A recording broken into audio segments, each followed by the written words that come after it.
Itu ada orang yang nggak pernah ke masjid, tidak pernah sholat dan lain sebagainya. Uangnya banyak, hartanya banyak, harta bisa banyak, tapi rezeki tidak mungkin banyak. Kenapa? Karena harta tidak berkaitan dengan ketaatan, sementara rezeki sangat berkaitan dengan ketaatan. Ini yang pertama yang sering kita lupakan terkait masalah rezeki. Kemudian yang kedua, kenapa ketika Allah bicara masalah rezeki senantiasa dikaitkan dengan masalah ibadah? Wa ma khalaqul jinna wal insa illa liya'budun, dengan innallaha war-razzaqu dzul quwwatil matin. Karena yang pertama, siapa yang ingin membangun istana rezeki yang baik, perbaiki dulu ketaatannya kepada Allah. Karena rezeki sangat berkaitan dengan ibadah. Tetapi yang kedua, kenapa rezeki dan ibadah dipaketkan oleh Allah dalam Al-Quran? Karena tujuan hidup kita adalah untuk ibadah. Wa ma khalaqtul jinna wal insa illa liya'budun. Tidak ada alasan Allah menciptakan kita di muka bumi ini kecuali untuk ibadah. Kemudian Allah hantarkan rezeki untuk apa? Untuk memudahkan kita melaksanakan misi ibadah kepada Allah. Ini yang sering kita lupakan. Kita jarang bertanya kenapa Allah hantarkan rezeki dalam kehidupan kita. Kita jarang bertanya kenapa Allah hantarkan keberlimpahan di kehidupan kita. Padahal kalau kita lihat di dalam Al-Quran, keberlimpahan rezeki yang Allah berikan di kehidupan kita itu ada misi. Misinya apa? Memudahkan ibadah kita. Maka jangan sampai ada rezeki di kehidupan kita yang mempersulit ibadah kita. Karena Allah hantarkan rezeki itu untuk memudahkan ibadah. Pastikan pasangan kita, anak-anak kita, pekerjaan kita, keberlimpahan kita semuanya adalah pemudah ibadah kita. Karena itulah alasan kenapa Allah hantarkan rezeki di kehidupan kita, untuk memudahkan kita melaksanakan ibadah kepadanya. Tetapi kita lihat di luaran sana, banyak orang yang sibuk dengan rezeki, tetapi tidak punya waktu ibadah kepada sang pemberi rezeki. Banyak orang yang sibuk dengan keberlimpahan, tetapi tidak punya waktu untuk ibadah kepada sang pemberi keberlimpahan. Inilah yang sering kita lupakan. Seakan-akan rezeki itu Allah turunkan tanpa misi, padahal misinya adalah untuk memudahkan ibadah kita. Kita tidak akan pernah ingat dengan ini kalau kita tidak bersama Al-Quran. Makanya apa kata para ulama? As-si'ah laisa minal khairat illa menjadi ta'ah ilallah. Keberlimpahan tidak bisa disebut dengan kebaikan jika tidak menambah ketaatan. Karena kebaikan itu adalah keberlimpahan yang mengantarkan kita untuk mudah melakukan ketaatan. Itulah yang disebut dengan kebaikan. Maka siapapun yang saat ini diberikan keberlimpahan tetapi tidak menambah ketaatan, itu bukan sebuah kebaikan. Kenapa? Karena Allah hantarkan rezeki di kehidupan kita untuk memudahkan ibadah kita kepadanya. Mudah-mudahan rezeki yang saat ini sedang kita miliki, yang sedang kita ikhtiarkan dan kita perjuangkan, semuanya adalah cara kita untuk bagaimana mengindahkan ketaatan kita kepada Allah Subhanahu wa ta'ala. Barakallahu li wa lakum.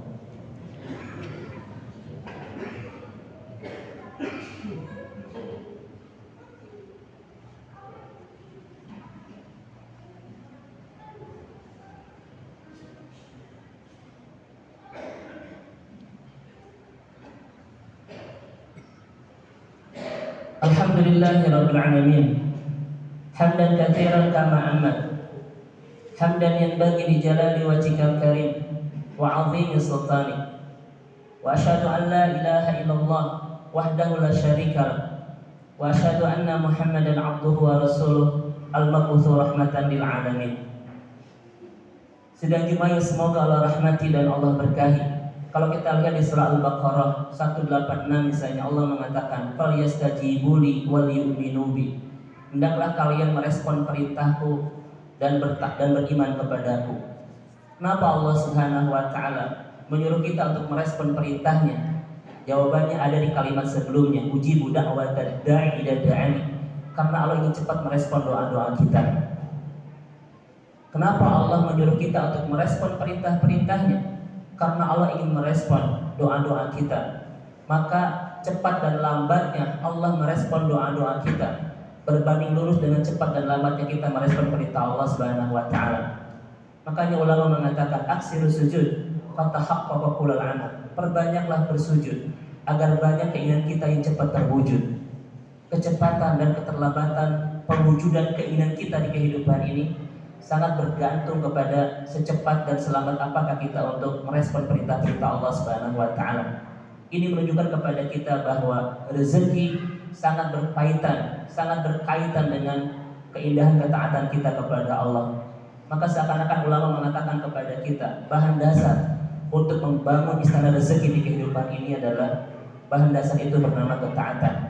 Tidak akan pernah ada kelimpahan rezeki dan keberkahannya bagi orang-orang yang tidak menambah ketaatannya kepada Allah Subhanahu wa taala. Ini yang pertama yang sering kita lupakan. Yang kedua, yang sering kita lupakan kalau kita tidak bersama Al-Qur'an, kalau kita tidak akrab, tidak membangun keromantisan, keharmonisan dan kemesraan bersama Al-Qur'an adalah kita sering lupa tentang hari kiamat, tentang hari akhirat. Kita lihat di dalam Al-Qur'an apa perbedaan dunia dan akhirat. Setidaknya dunia itu adalah al-ghurur, sedikit tapi jebakannya besar. Sementara akhirat itu besar tetapi daya ingat kita sedikit. Apa yang Allah sampaikan tentang dunia, mata'un qalil, sedikit tetapi gurur, jebakannya besar. Sementara akhirat itu kata Allah khairun, lebih banyak, lebih baik, lebih indah, tapi daya ingat kita hanya sedikit. Mari kita perhatikan kalimat dari Imam Malik rahimahullah. Kata Imam Malik, apakah kita ini saat ini sedang fokus ke dunia atau fokus ke akhirat? Itu bisa terlihat dari apa yang paling menggelisahkan hati kita saat ini. Apakah urusan dunia atau urusan akhirat? Karena ulama mengatakan kepada kita, kalau ingin tahu seseorang itu sedang fokus ke dunia atau fokus ke akhirat, maka lihatlah apa yang paling menggelisahkan hatinya. Apakah urusan dunia atau urusan akhirat? Di sana kita bisa melihat orang sedang fokus kemana itu. Bahkan sidang Jumat yang semoga Allah rahmati dan Allah berkahi, 24 jam dalam sehari, mana yang banyak kita ingat tentang kehidupan dunia atau tentang kehidupan akhirat? Mana yang sering menggelisahkan hati kita setiap hari, urusan dunia atau urusan akhirat? Semua itu akan bisa menjawab ya, bagaimana kita saat ini posisi hati kita. Apakah sedang hamma di dunia atau hamma bil akhirat? Tetapi kalau orang tidak dekat dengan Al-Quran, maka pasti akan menggelisahkan hatinya hanya urusan dunia. Tidak pernah bergelisah ketika kehilangan tahajud, tidak pernah bergelisah ketika kehilangan subuh berjamaah, tidak pernah gelisah ketika kehilangan baca Al-Quran. Kenapa? Karena hatinya fokus dan ke dunia itu. Padahal orang-orang beriman tidak ada yang paling meresahkan, tidak ada yang paling menggelisahkan, bahkan meneteskan air mata kecuali terkait urusan akhirat. Hatinya sedih ketika kehilangan subuh berjamaah, hatinya penuh dengan ketidakbahagiaan ketika kehilangan tahajud, hatinya penuh kegelisahan ketika tidak bisa baca Al-Quran.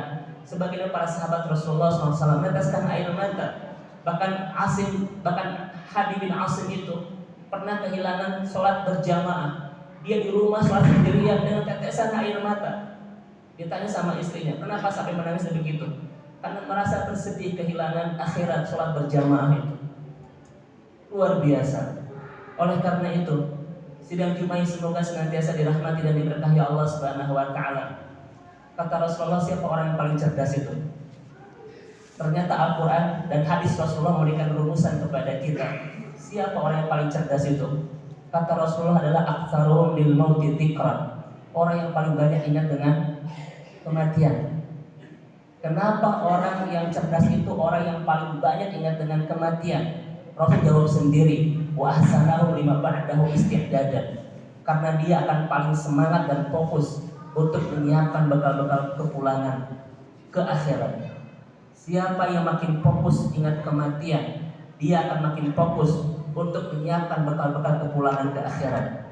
Dan sebaliknya, ketika kita tidak fokus untuk ingat kematian, akan banyak harta kita, akan banyak waktu kita, akan banyak usia kita yang keluar tanpa menjadi persiapan terbaik bagaimana cara membangun istana kebahagiaan nanti di akhirat. Padahal kata Ibnu Taimiyah, siapa ciri ahli surga itu? Tarkur rabbah wal as'al alladzi la yanfa'u darul akhirat. Ciri ahli surga itu adalah orang-orang yang meninggalkan kesibukan dan keinginan yang sama sekali tidak memberikan manfaat buat akhiratnya itu. Itulah kata Ibnu Taimiyah. Tetapi gara-gara kita tidak jarang bersama Al-Quran, kita sering dilupakan oleh hal yang sangat krusial ini. Rasul mengatakan, aksiru dzikra hadhil ladat, perbanyaklah ingat pemutus segala kenikmatan hidup bernama kematian. Tetapi kita sering lupa dengan ini karena kita disibukkan dengan kehidupan dunia kita.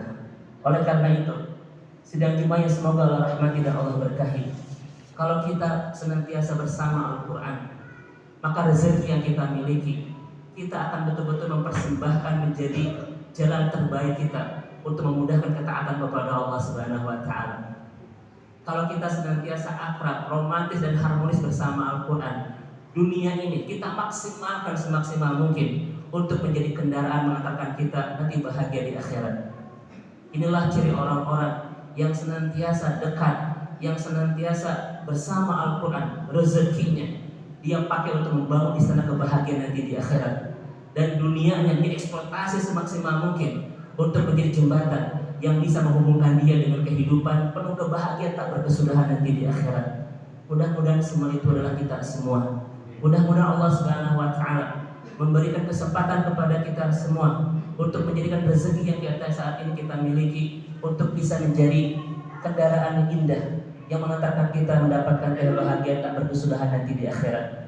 Mudah-mudahan kita semua diberi kesempatan oleh Allah Subhanahu wa Ta'ala untuk menjadikan dunia yang saat ini sedang kita jalani bersama-sama menjadi wasilah terbaik untuk menyambungkan kita dan kebahagiaan nanti akhirat kita. Karena jangan sampai rezeki sama sekali tidak memberikan kemanfaatan buat ketaatan kita, dan dunia kita pun sama sekali tidak memberikan kemanfaatan buat akhirat kita. Tetapi dua hal ini bisa terjadi kalau kita tidak akrab bersama Al-Quran. Maka kesimpulan dari khutbah singkat siang hari ini adalah jangan pernah jauh bersama Al-Quran. Teruslah mendekat kepada Al-Quran, teruslah mengakrabi, teruslah membangun keharmonisan, keromantisan bersama Al-Quran, agar kita tidak banyak lupa dan sesuatu yang harusnya kita ingat sepanjang usia kita. Rabbana dzalamna anfusana wa illam taghfir lana wa tarhamna lanakunanna minal khasirin. Allahumma ighfir lana dzunubana innaka antat tawwabur rahim. Allahumma ighfir lil muslimina wal muslimat wal mu'minina wal mu'minat al ahya'i minhum wal amwat innaka sami'un qaribun mujibud da'wat.